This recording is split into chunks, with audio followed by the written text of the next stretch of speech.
Swish, swish, bish. Another one in the basket. What's up, comic book community? Longbox Love Affair here with another comic book video. This time it's a contest. Been doing a lot of these contest videos. There's a lot of great stuff going on. This one's celebrating Alfred83 Comics underscores 100 subscriber contest. I have his name in the comments below, so if you don't know him, please hook him up.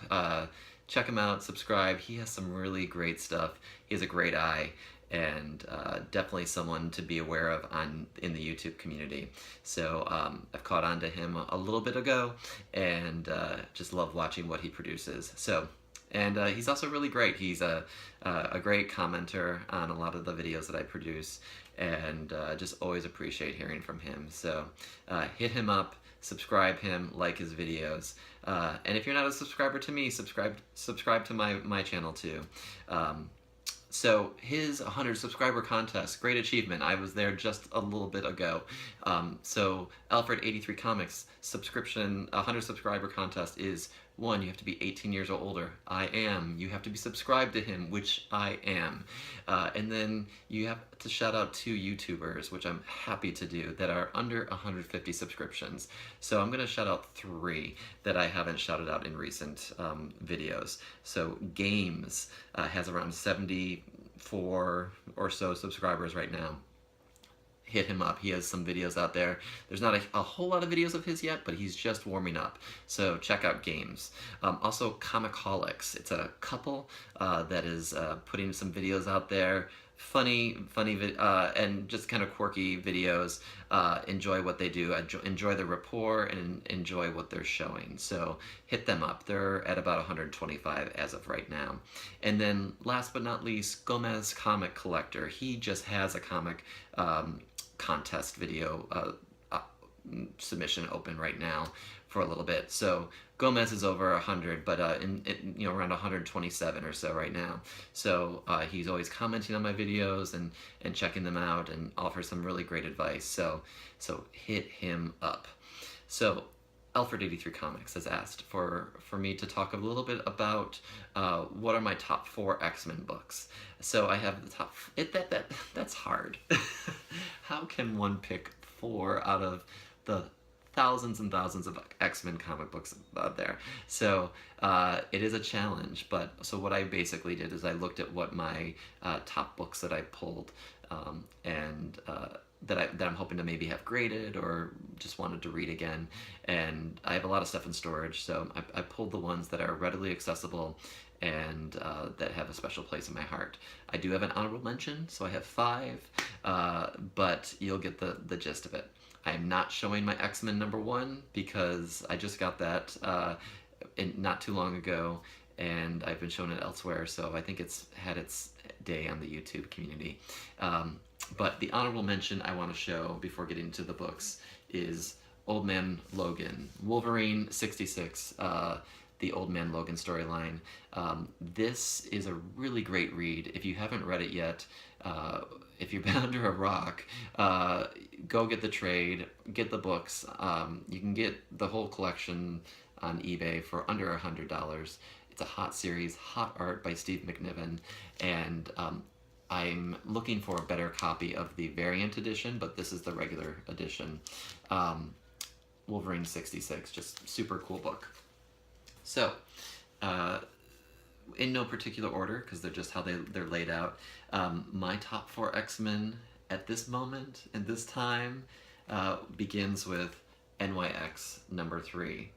The first Laura Kinney, who is now the all-new Wolverine. She's also X-23. Basically Wolverine's clone.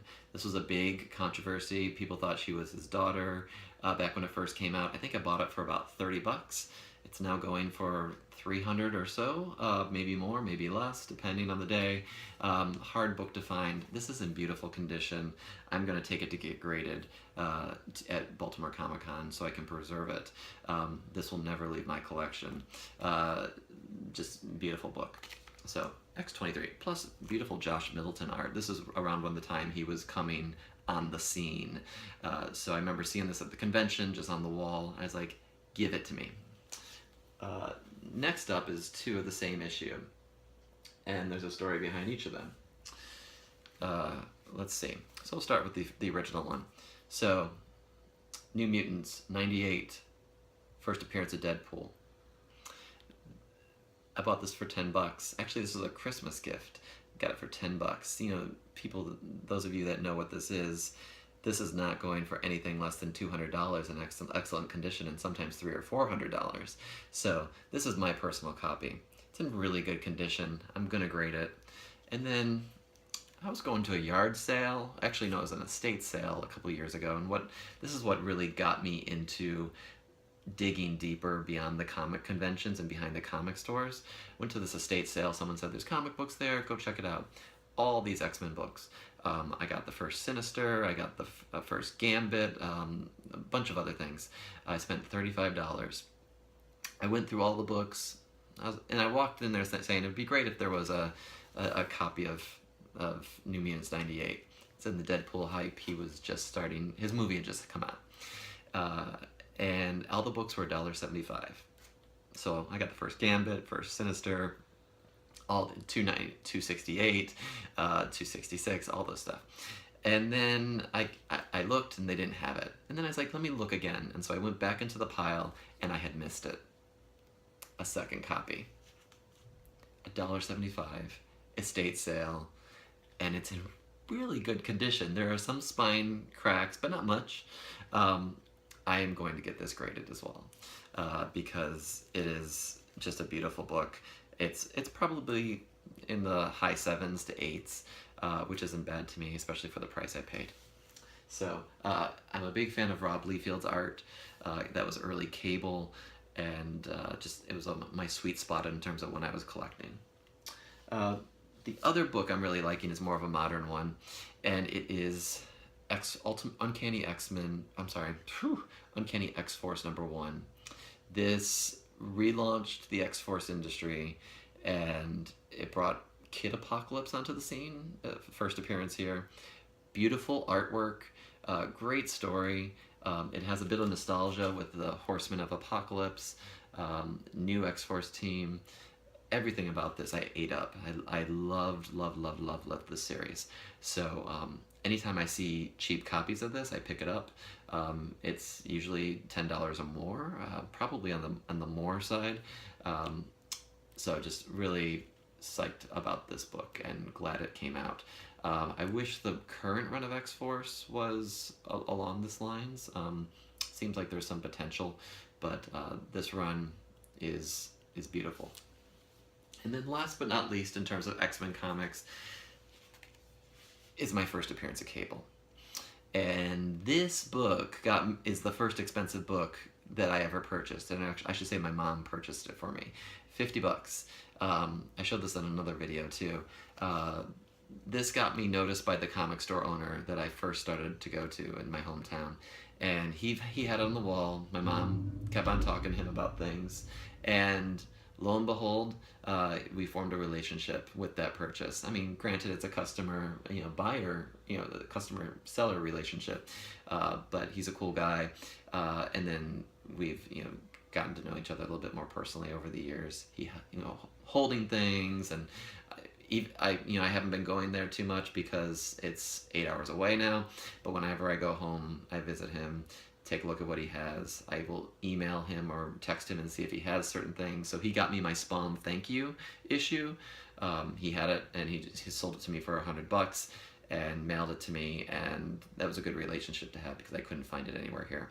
So, but Rob Liefeld artwork, love it, love Cable. It's all in my sweet spot. I'm a child of the 90s in terms of my comic book collecting.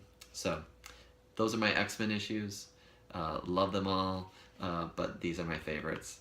So with that, congrats on the subs. Alfred83 Comics, awesome.